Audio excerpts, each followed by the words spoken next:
दोस्तों नमस्कार, जय Shri Ram. Welcome back to your own channel Investor Shala. आज दिन 26 सितंबर 2025 कैनरा बैंक की तरफ से, जो कि एक पीएसयू बैंक है, एक लेटेस्ट नोटिफिकेशन निकल के आई है। आइए हम उसको स्टडी करते हैं।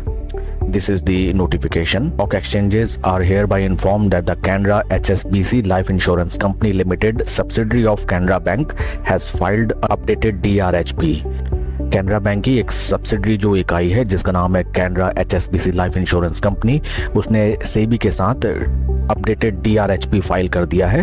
And DRHP stands for draft red herring prospectus and it refers to that very soon Canara HSBC life insurance company का आईपीओ आने वाला है, जिसके लिए उन्होंने अपनी अपडेटेड डीआरएचपी सेबी के साथ लिस्ट कर दी है। फ्रेंड्स, ये न्यूज़ काफ़ी इंटरेस्टिंग होती है for the existing stake holders and share holders, क्योंकि आप ये लगाइए जब कैनरा बैंक में से उसकी एक इकाई लिस्ट होगी तो कैनरा बैंक जो एग्जिस्टिंग कंपनी है इसकी फर्दर वैल्यू अनलॉकिंग होने के चांसेस बढ़ जाते हैं। एंड मैनी टाइम्स हमने देखा है कि जब कोई सब्सिडी लिस्ट होती है तो जो पेरेंट कंपनी होती है उसके शेयर में अच्छा खासा जंप हमें देखने के लिए मिलता है। तो इस चीज़ का आपको ध्यान रखना चाहिए। And it is not a buying or selling recommendation. एक पॉइंट और ध्यान देने योग्य है कि मोस्ट ऑफ द टाइम्स हमको शेयर होल्डर कोटा भी देखने के लिए मिलता है। सपोज कैनरा बैंक का स्टॉक ऑलरेडी आपके पास है तो many chances are there, it is not 100% certain but many chances are there that जब ये शेयर लिस्ट होगा Canara HSBC life insurance company का, तो एग्जिस्टिंग शेयर होल्डर्स को भी नए आईपीओ में कुछ कोटा मिले, सपोज 5% 2%, तो उसमें आपके चांसेस बढ़ जाते हैं आईपीओ में अलॉटमेंट के। तो ये दोनों फैक्टर्स आप ध्यान में रखें। आइए अब हम चलते हैं चार्ट पैटर्न की तरफ।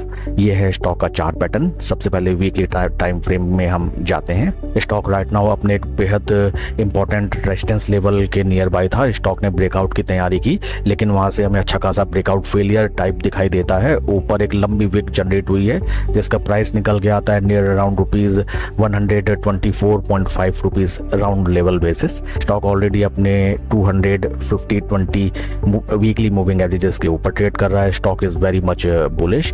ये देखिए स्लो एंड स्टडी इसमें रैली आई, देन रिट्रेसमेंट, एंड रिट्रेसमेंट के बाद अगेन फ्लैग एंड पोल का पैटर्न स्टॉक दिखाता हुआ। फ्रेंड्स, किसी भी स्टॉक में हमें फोमो में पोजीशन नहीं बनानी चाहिए। ये स्टॉक ऑलरेडी 3 हफ्ते से बहुत अच्छी खासी रैली दे रहा था और यहाँ चौथे हफ्ते भी स्टॉक ने बहुत भयंकर रैली दी और जिसने पोजीशन अपनी नीचे बनाई थी उन्होंने ऑलरेडी अपना पोजीशन यहाँ पे बुक किया।